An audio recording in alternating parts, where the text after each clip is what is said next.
તો મિત્રો, મહાન સતી અમારા બનાસકાંઠાની ધરતીના બનાની ધરતીના અમારા ક્ષત્રિય ઠાકોર સમાજના દેવી માતા શ્રી રમાબાઈ અહીંયા દેવ થઈ ગયા. મિત્રો, આ આશ્રમ તમે શાયદ જોયો છે, નહીં પણ જોયો હોય તો સામે તમે જુઓ ફોટો. શ્રી માતા રમાબાઈ જે અમારા ઠાકોર સમાજના દેવી જેમણે મિત્રો આશ્રમ બનાવ્યો છે. અને મિત્રો, ખૂબ જ સારી કથા છે. આગળ હાલ આપણે વિષય પર આવી. આ બાળકો છે મારા ભાણિયા, અને એમને મોબાઈલથી દૂર કરવા માટે, પ્રકૃતિથી નજીક કરવા માટે, એમનું ભવિષ્ય બચાવવા માટે એક નાની પિકનિક માટે હું આ સ્થળ પર લઈ આવ્યો છું.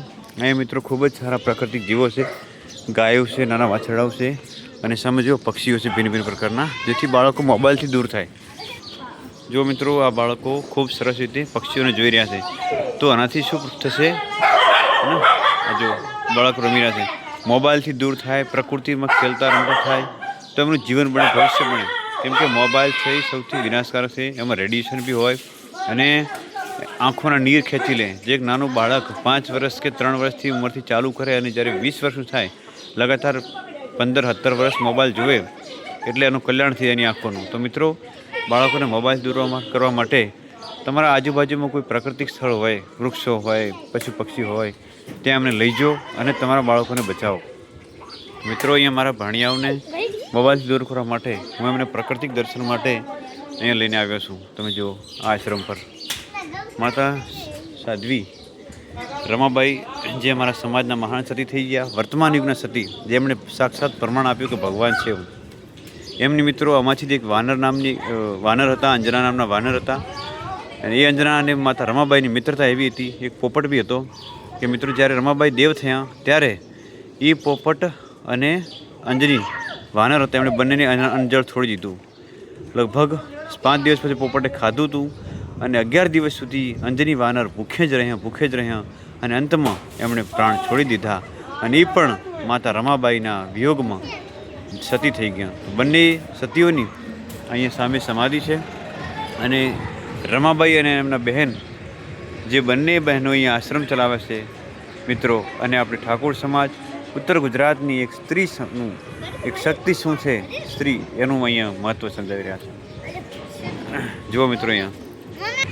તો મિત્રો, મહાસતીઓએ બનાવેલો આશ્રમ આજે ખૂબ જ ભવ્ય ટ્રસ્ટ બન્યું છે.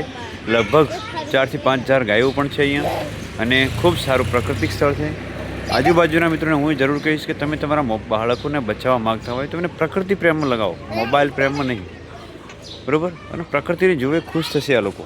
એમનું માનસિકતા બદલે, બાળકોની એમનું મગજ છે એ બદલે, પ્રકૃતિક સાથે વળે. તો એ માટે મિત્રો, આ બાળકોને હું અહીંયા આવ્યો છું લઈને.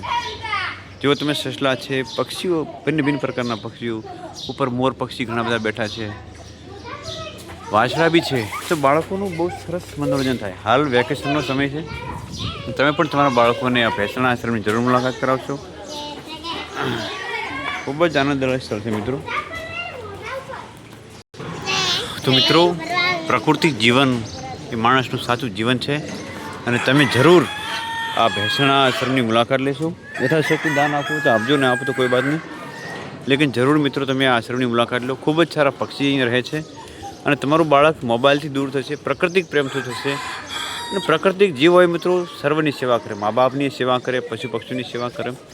એનો આત્મા અલગ બદલી જાય છે, એનું માનસિકતા બદલી જાય. માટે બાળકોને એકવાર જરૂર ભેંસણા આશ્રમની મુલાકાત કરાવશો. આ તમારા આજુબાજુમાં જો પણ કોઈ બી આશ્રમ હોય, આ તો ફિર પક્ષી ઘર હોય, તો તેની મુલાકાત જરૂર કરાવો. બાળકોને હપ્તામાં એકવાર તો આવા પક્ષી ઘર જરૂર લઈ જાઓ. તો મિત્રો, જીવનની અંદર કાંઈ સાથે આવતું નથી, સેવા છે જ સાથે આવે છે. અને સેવા કરી એનું પ્રમાણ અમારા સાધ્વી રમાબાઈ આપેલું. જય મા બનાસ, હર હર મહાદેવ. અહીંયા આપણે સમાપ્ત કરીએ છીએ. તમારા બાળકોને જરૂર પ્રકૃતિ પ્રેમી બનાવશો એવી આશા રાખીશું.